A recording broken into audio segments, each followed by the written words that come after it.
চট্টগ্রামের সাতকানিয়ায় অবস্থিত border guard training centre and কলেজের বীর উত্তম মুজিবুর রহমান প্যারেড গ্রাউন্ডে অনুষ্ঠিত হয়েছে বর্ডার গার্ড বাংলাদেশ বিজিবির ১০৩তম রিক্রুট ব্যাচের প্রশিক্ষণ সমাপনী কুচকাওয়াজ।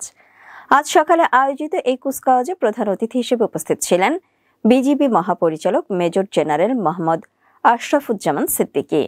সকাল ৯টা ৩০ সশস্ত্র সালামের মধ্য দিয়ে অনুষ্ঠান শুরু হয়।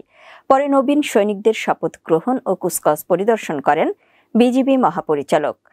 বিজিটিসি অ্যান্ড সির commandant brigadier general Gazi Nahiduzzaman সহ বাহিনীর অন্যান্য ঊর্ধ্বতন কর্মকর্তারা এ সময় উপস্থিত ছিলেন। নবীন সৈনিকদের উদ্দেশ্যে দেয়া ভাষণে মহাপরিচালক ১৯৭১ সালের মহান মুক্তিযুদ্ধে আত্মত্যাগকারী ৮১৭ জন ইপিআর সদস্যকে